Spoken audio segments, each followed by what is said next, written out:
Hello, welcome to the DIMP Digital Podcast. I'm your host, Joe Appleyard. I have mentioned in the videos on YouTube that on the weeks that Josh and Chris have off from the podcast, that I'll try and get out and about, speaking to different people, getting some alternative views, and that's exactly what this is today. I'm being joined by a very special guest today, a good friend of mine who's joined us all the way from Australia. It's the thunder from down under, it's James Moyes. James, pleasure to have you. How are you doing? Yeah, very good. Thank you, Joe. Very Excellent. good. Very clear from all the way in Australia. Where in Australia are you coming from? I should have asked this before we started, really. Wow. Yeah. Queensland, Mackay. I was going to say Melbourne or Sydney. Lucky I didn't put that in the notes. That would have been a disaster. I wish I did, to be honest. Done now, isn't it? Yeah. Let's address one thing right off the bat. Your real name is James, but that's not really how people refer to you, is it? Can you share with us what your actual common name is, please?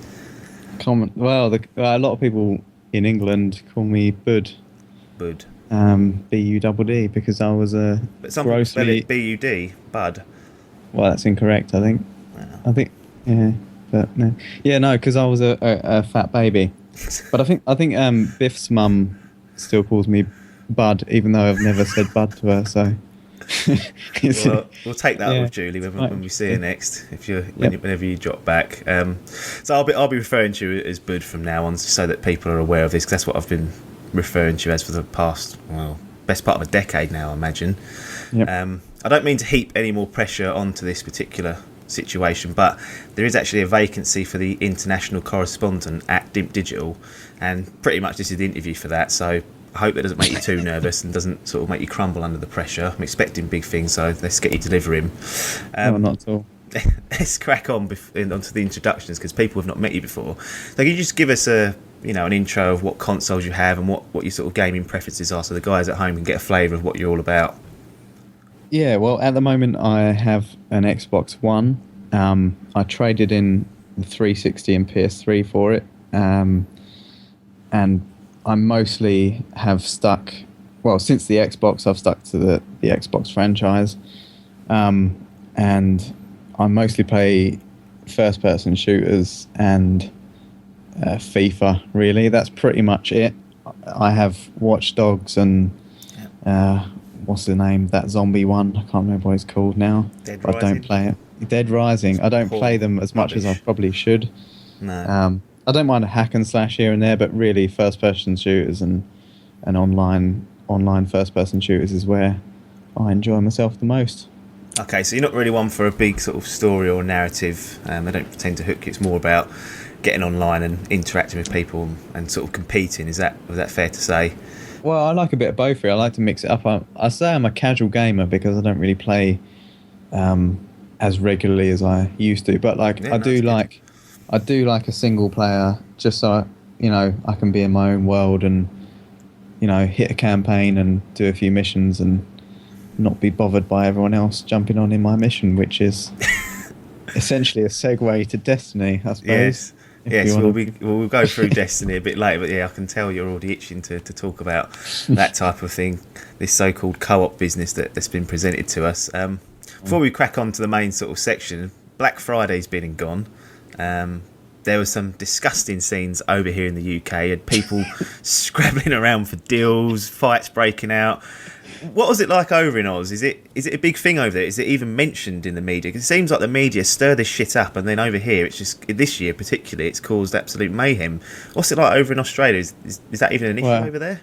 No, we don't even have Black Friday. Good. I only know about it because of that South Park episode. But yeah, same here. Lee said to me, my girlfriend said to me, like, why can't the people who make Black Friday just do something good instead?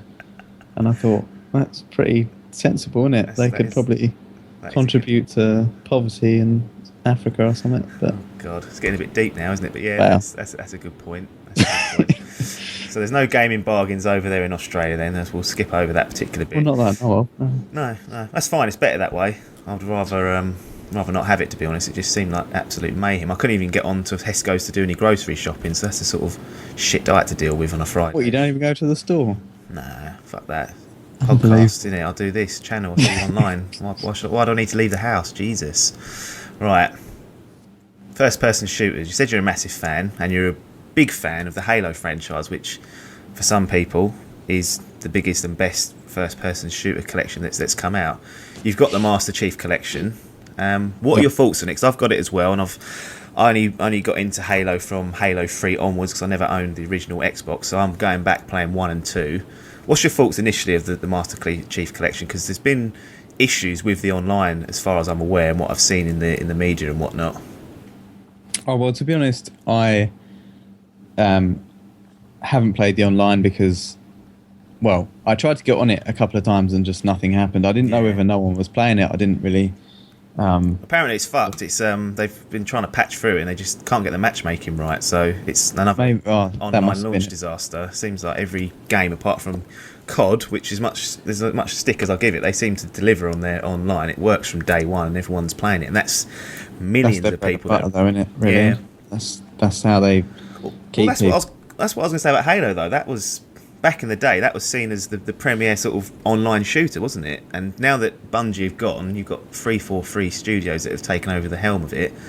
They don't seem to have their house in order because, as you said, you couldn't even get online. I've not been able to get online, and it's a bit of a disaster, really. Yeah, well, it's seemingly fucked, but I don't like. You know, I think for me, the Master Chief Collection was a bit of a trip down memory lane. Like, it was just, I played a lot of the campaign modes and, repeated quite a few of the missions over the years. And it was nice to see Halo 2 revamped because once you go back to the old graphics, it's almost unplayable by today's standards. I did. Yeah, it's quite good, that little feature where you can just tap the button and it'll immediately switch back to the graphics. Yeah. I tried doing a whole level on it and I was like, what is this? Well, I like to check up on it because I like to see how much work they've been doing and what I've paid for, it's a good...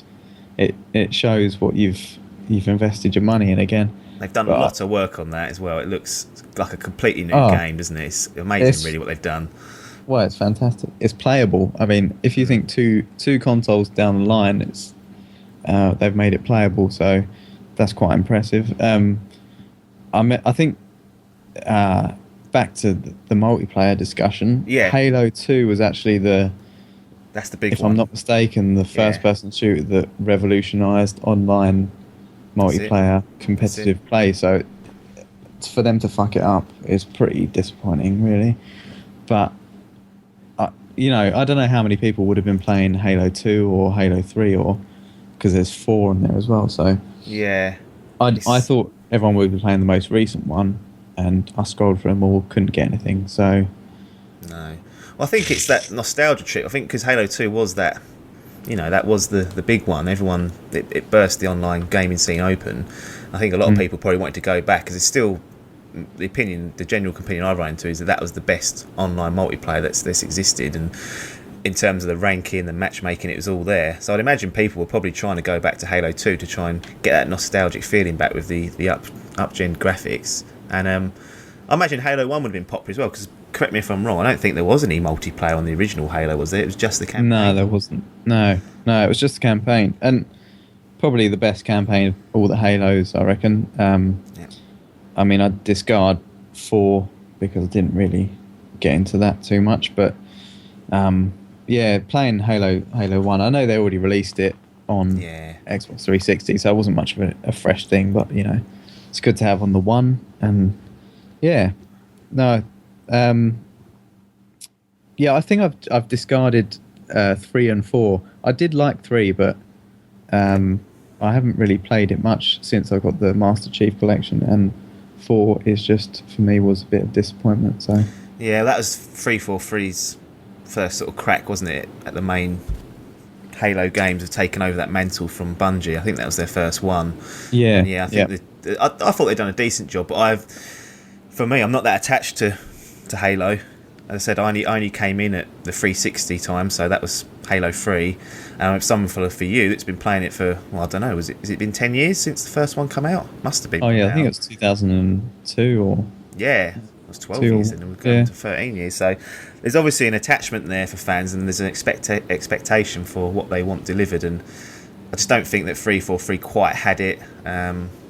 If Bungie had produced the same game, maybe it would have got a little bit more better press, but I didn't think it was too terrible. But as I said, there's people that have been playing that game for over a decade now. They know what they like and they want they want Halo, and it probably just didn't quite feel the same, did it? That's it. It's the expectation. I mean, if it was a game in its own right, it probably would have got, I would have liked it a lot more, I suppose. But I just was expecting something a bit different. That's all.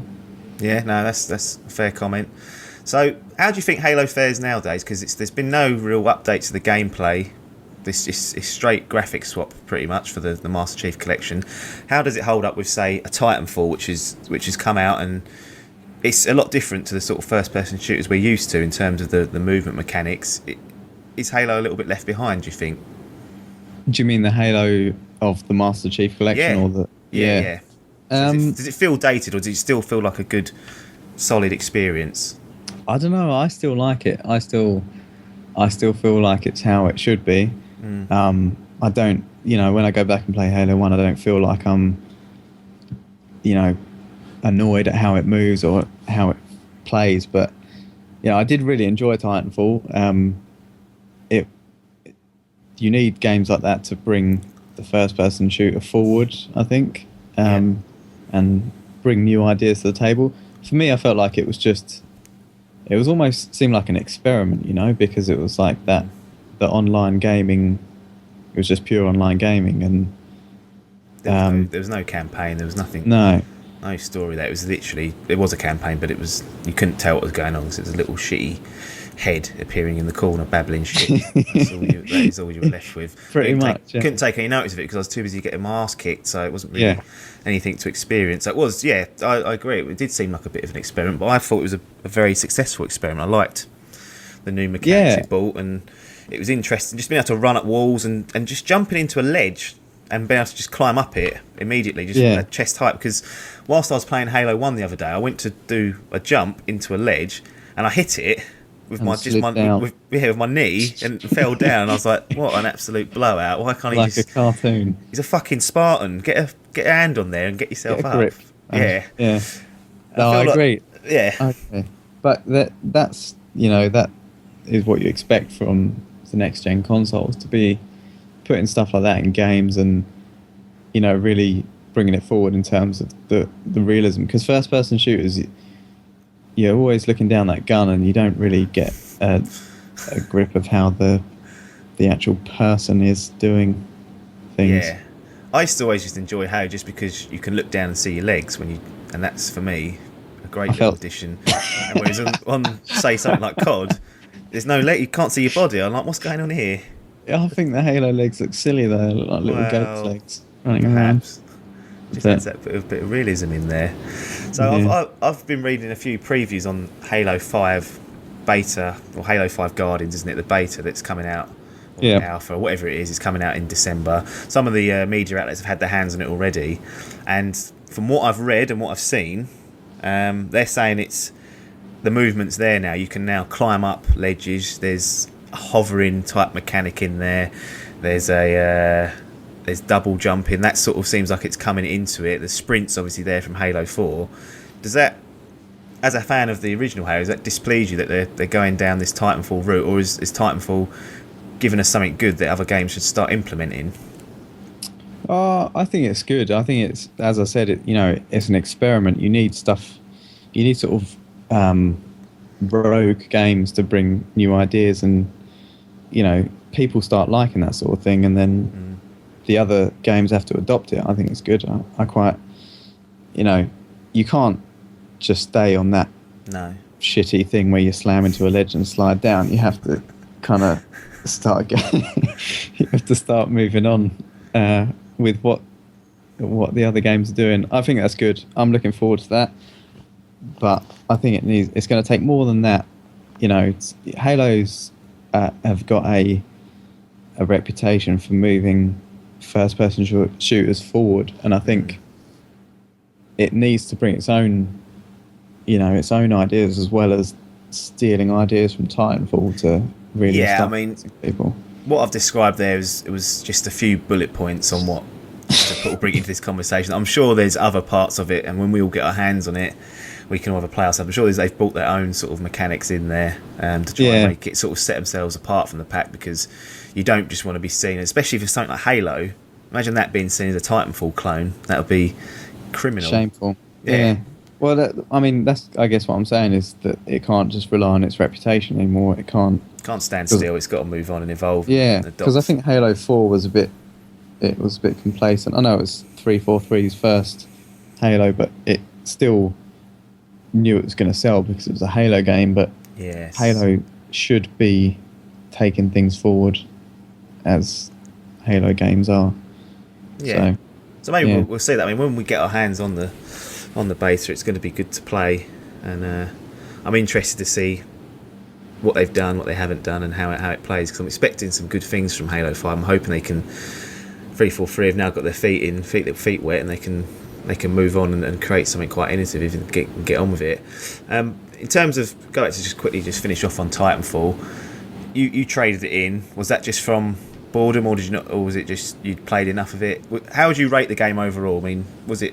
You said it sounded like an experiment, but was it a good experiment? Is it a game of the year sort of experiment, or was it just sort of a good idea that needs to be refined a bit more?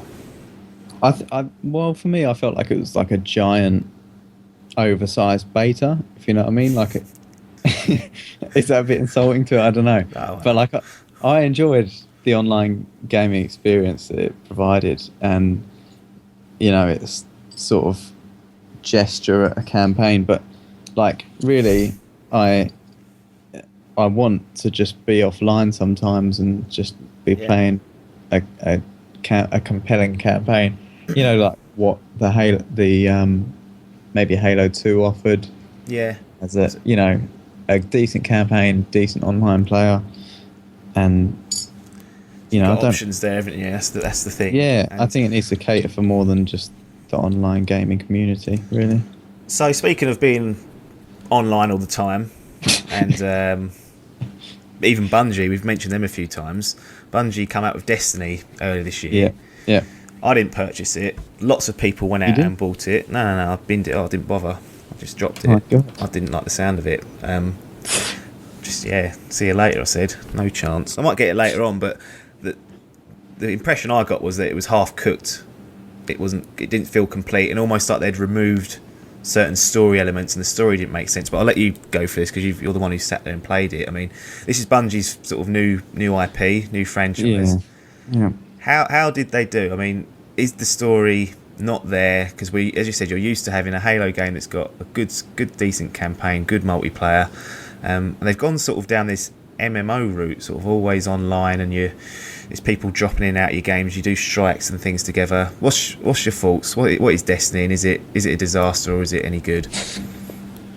Well, I think half the game is a disaster and half of it's good in a way. Like, you look at it, and I'm told it's more expensive than Avatar. It was more expensive than Avatar to make.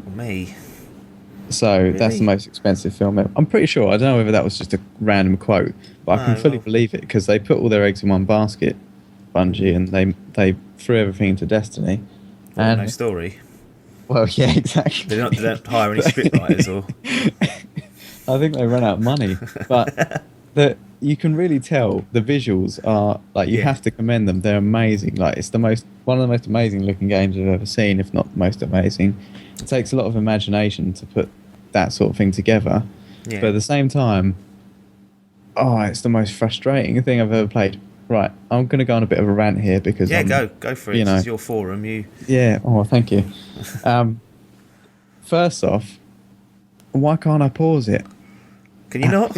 It's ridiculous. No, really? I can't pause it. Like when the campaign mode, even if there's no other little squibbler just jumped in your bloody game and started messing stuff up and shooting stuff that you want to shoot. Even if that happens, there's no one there. I still can't pause it. I pause it, I get killed. And then I go down for dinner, have dinner, I come back and I'm puffed up back to space, and I've got bloody Tyrion Lannister back in my ear trying to tell me what's going on that bloody ship, and it's just annoying. Like Dinklobot, what's he doing? Yeah, and how long it takes to go back to wherever you were and to load it up again. It's just really annoying. I was talking gibberish a bit there. I'm sorry. No. Perfect. That annoys me. I don't see at any point in the production when they're like, "I'll tell you what's a good idea. We're not going to let them pause it." they're going to have to play it forever. So I don't hang know on. why that's good. So if I fire up my Xbox or PlayStation, I go on Destiny, it goes, right, connection to your servers, and I go, no chance. I pull the internet cable out. I go, right, no one else involved. That's just me. I'm going to go for it. Can I even do that? Am I allowed to play it offline, or do I have to be online? No, you have to be online. It's weird. I mean, Jesus. I genuinely thought you could do it offline a bit, like on the ones where no one else is involved. And I don't know whether I've done something wrong. Have I adjusted a setting or something that's incorrect? But I can't play it off. The best you can do is watch your ship gliding aimlessly around a planet while you're flying, and with a red bar at the bottom saying you need to connect to the internet or whatever. And Jesus. a couple of times I've been playing it, and Australia's internet is not the most reliable. It's a big country, not many people. You lose internet connection sometimes. Yeah. I get puffed out of a game, back on the ship, have to sit there and listen to bloody Tyrion again. Oh god! And it's just not on. Okay, sorry, I've gone on too long now. But that's fine. So you can't pause the game. You can't play it offline. That's a bit annoying. What is there anything else that's bothering you? I mean, apart from that irks me. Well, I like it. Obviously, kill it, absolutely destroy it. Stamp it out. Okay. You noted the lack of story. There is no if there's a story, I've struggled to follow it. I mean, could be you though. It could be me. I'm not the right spark, but yeah. I've listened and I've watched, and there's a bit of story. It's all a bit do you know what I think it is? It's the result of just throwing money at something. You can throw money at art. You can make people design beautiful landscapes and amazing games mechanics, but you can't really pay enough money to get a story that's actually engaging. Yeah, that's creative, isn't it? You need talent to. I think it completely. The whole game lacks a soul. It's really sterile. It lacks. I don't know what it is about it. Sounds like FIFA. That's another point. I'll leave that. Go on. The enemies. I'm not. I don't like killing stuff and watching their energy bar slowly go down, which is what happens. You see their name and their energy bar. I'm watching this thing. All I'm doing is pressing a button, watching bits come off its bloody health. You know what I mean? Is it numbers that come off? Is there numbers that drop off? No, it's just a little red bar. Okay. But it takes the I don't know. It just takes something out of it. Instead of watching the person die, I'm watching its little health bar just slowly tick down. And at first, it was very monotonous, just probably like this podcast and the people listening to me. Well, there's only two of them, so they don't care. If they've made it this far, they'll finish it. Don't worry. There's 20 odd minutes. They're not going to just drop that. There might be something good here. Eventually, there might be. Yeah. It was very monotonous. Just with a really low-powered gun with a shit firing rate and a small magazine. Just hearing that same gun sound again, just bang, bang, bang, waiting for this guy to die. Next one. It took ages to kill anything. And now I've got a bit of a better gun. I'm sort of enjoying it a bit more, but yeah. At the same time. So go on. Well, I'll segue into the online player because. Yeah, go on. That's what I was about to jump into. You're doing my job for me. Unbelievable. Good man. I was on level 9, I think, because you go up levels and that. Yeah. And I wanted to go in the Crucible to have a little online multiplayer. Turns out it's reflective of the amount you've played campaign. So. Oh. If you're got shit guns and you're a shit person, you get killed. I got absolutely slaughtered, and I came out and some little 12-year-old probably messaged me going, "Oh, what are you doing in the Crucible at level 9?" And I was like, "How dare you enter the Crucible at level 9?" I felt I'd wasted his time by just being so shit, and. I just thought, what's the point, man? Online multiplayer should be about... A separate entity? Yeah, separate entity. It should be competitive multiplayer, yeah, because... Your own ability. You should be an even kill. All right, if you play a bit more online multiplayer, you know the maps and where the guns are and whatever, a bit better. But really, that should be it. It should be an even playing field. I don't know why I walked in there and got absolutely savaged by a bunch of 12-year-olds, but that's what happened. Well, and I was thoroughly disappointed with that experience. Okay, so that doesn't sound like the the greatest experience that any gamer's ever had. Do you have a fire team set up with anyone, or are you playing pretty much solo with just random chumps dropping in and out, sort of shooting things? Have you gone out there and had any sort of social interaction with friends or people that you know? Or has this been just sort of you playing Destiny on your own, and then you're getting randomers dropping in and out, messaging you saying what you're doing in the Crucible? Yeah, well, as you know, Joe, I haven't got any friends, so it's been me playing on my own. I've just knocking about with usually two others. Just randomers. Just randoms, yeah. And what really spoils my experience is not only them killing stuff that is there for me to kill. Can you stop them from coming in? I don't know. If I knew that, I don't know. I'm sort of, I was hoping to. I thought you might have played it a bit, so I was hoping to reach out for you and get some advice, but I don't think. No chance. My advice: trade it in. That's my advice. Well, no, it's a very nice looking game. I think that's why I'm still bloody playing it. But they kill stuff you want to kill, and then at the end, this is what irks me about all the missions. Like, it just has that shitty little countdown. Do you know about that? Yeah. Once you complete a mission, it just counts down. Just end. It's like a prostitute waiting for you to get out of a hotel room. It's staring at you. It's just the little countdown. Like, you got 30 seconds. I've got another client at 30 seconds. Yeah, and like I don't appreciate that. I want a little cutscene. I want a bit of compelling story, and also, last time I played online with other people, I finished the mission, and they started doing that little dance. Yeah, do you know about that? I've seen the little dance. What's anyone getting out of that? I don't know. I do not know. One of them sat down, which I thought was just complacent because there's he's been on his feet all day. To be fair, he might be tired. I think what you've hit on is there's some good, very, very good points in there. And have I really? I think I've just rambled, but there's very good points in there. Negative. What I find the most interesting thing about what you've been saying is that you've obviously listened to the podcast Gone. Josh and Chris, they bloody love it. Yeah. What I find interesting is that you're coming at this from a perspective of someone who's sitting there playing it pretty much on his own, solo.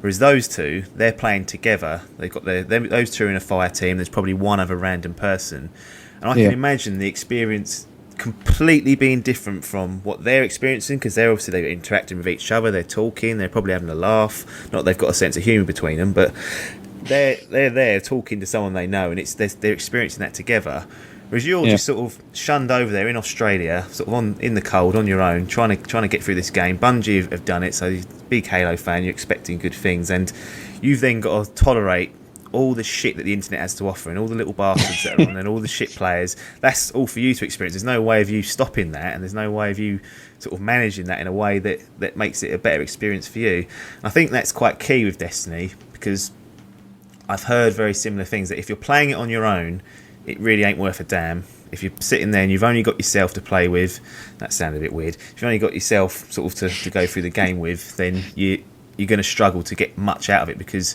it's such an online and social game that you're missing a key component of what makes it special. To some people, like Chris and Josh, who are sitting there playing through it themselves and going through it together, experiencing it as a team. So that is a good point that you've raised, and mentioning that you've been playing it on your own, definitely, I think, influences your perception of the game. And it's not necessarily a wrong perception, because I think there's people out there that would be thinking of buying Destiny who are going to be in the same shoes as you, who are going to want to play it on their own. They don't like playing online, and this sounds like this isn't the game for them, because there's not a lot of offline or solo sort of experience there to get yourself motivated to go through and play it. Is that a fair assessment? That's a very accurate assessment. I'd say, I don't know why there isn't a campaign that's single player, that's captures the imagination a bit, like the old Halo ones. Do you know what I mean? Like it needs to cater for the people who've got no friends like me. Yeah. Well, it's not only that. I mean, imagine if the internet just broke for 2-3 weeks. Yeah. Oh, yeah. 10 bloody minutes. If it goes You know for what I 10 mean? minutes, yeah, it's I go and play FIFA. yeah. Well, it's just as bad, but that's that's another discussion for another day. But yeah, it seems like it's very reliant on social interaction and having people that you already know to play with and go through.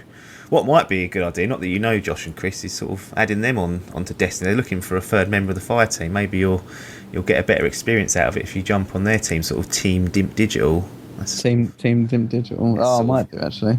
So that's probably an option there. Then maybe we'll bring you back, or we will bring you back. Don't you worry about that. But and then you can let us know how it goes playing with those people. The only thing I can think of is that time differences will cost us, but we can iron out the details offline. You had to get up at 8 in the morning to speak to me on this, so yeah. Well, I'm normally up this early anyway, so it's not too much of a problem.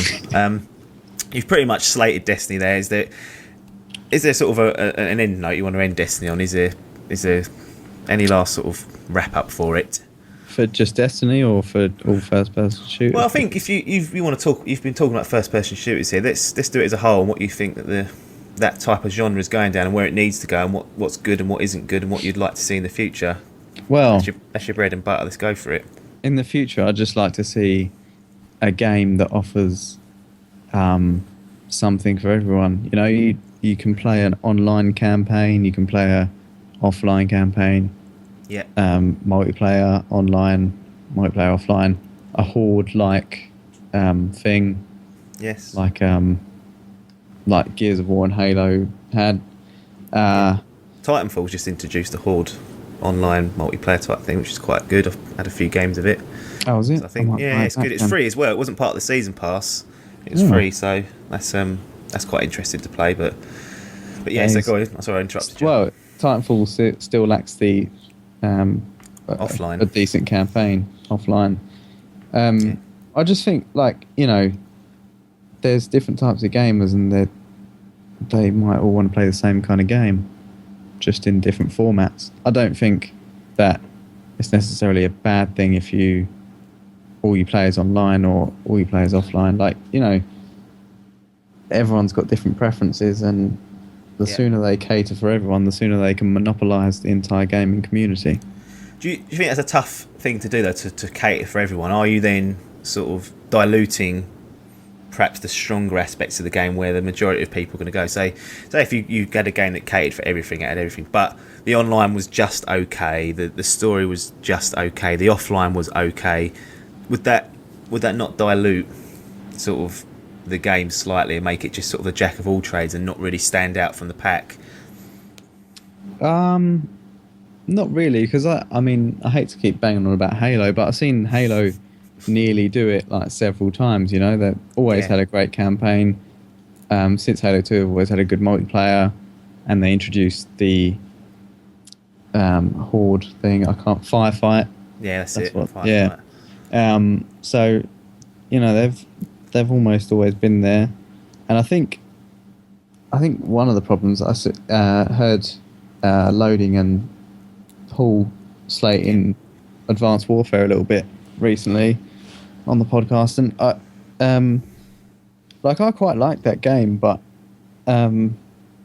really I don't know, they had a really good campaign, but obviously hadn't really put too much into as much into the multiplayer as they should. But they're releasing games every bloody year. Yes. They're releasing them all the time. If they put in a bit of a delay and allowed it to, allowed time for themselves to actually develop something decent, then maybe they could bring out an all-rounder, that works in all areas. Trouble is for them, though, those two have gone out and bought Call of Duty. They don't like it. They're going to get rid of it.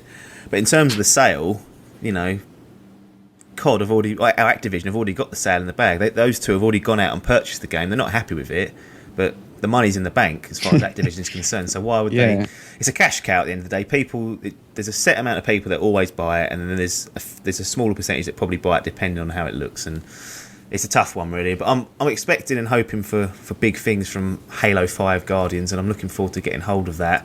And maybe that's the game that gives you this all-encompassing experience that you're looking for, Bud, because I'd certainly like to see something like that. And Halo, as you mentioned, has been very close, but maybe Halo 5 Guardians is the one. Who knows? I guess we'll find out a little bit in December. Yeah. Well, that's all I've got to say for now, Bud. I mean, I don't know if you've got anything else you wanted to just bring up before we go. It would just be uninformed rambles, really. So I wouldn't bother. Should we wrap it then? Close this thing down and let people get on with their lives. Fair enough. Just shut me off. Yeah, that's fine. It's fine. It's got to be done, isn't it? Yep. Well, thanks very much for joining me, but it's been good to speak to you and have a chat with you. I will have you back on in the future, so make sure you're out there playing the games, getting your opinions, and letting us know what you think about things. I think just having you on from a perspective where you're playing Destiny on its own is giving us a whole different perspective of what it's like for a player who's not got access to online friends that you can play with during your normal hours. As for everyone else that's listening, make sure you check out the YouTube channel. Just type in Dimp Digital and you'll see us pop up. You can now follow us on Twitter at Dimp Digital, and we've also got a Facebook page which is also called Dimp Digital. So just all the Dimps and the Digitals there, and you'll be able to find us. If you prefer to email us, you can get at us using dimpdigitalmedia@gmail.com.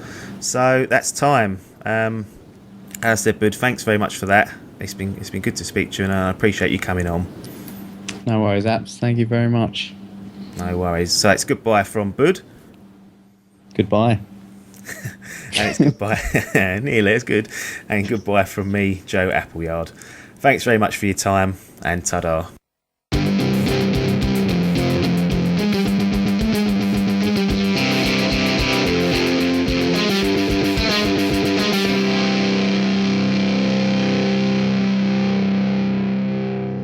I probably should have said some positives about Destiny. That's the only thing I didn't really. No, I like the way it plays, the way it moves is very nice. The actual mechanics, shooting mechanics, yeah. And I like the guns. It's mainly the visuals, really, and it's a visually, aesthetically, the game is amazing. If you were to watch that, and without seeing the health bars of the enemies, I didn't get to bloody bang on about some of the enemies are just ridiculous. Yeah. They've got wizards that are these floaty little Dungeons and Dragons crap, and they've got something witches and stuff like that. So this is why you couldn't say anything positive, because as soon as you start it, you think of something cool and then go off on a tangent. It's clearly affected you.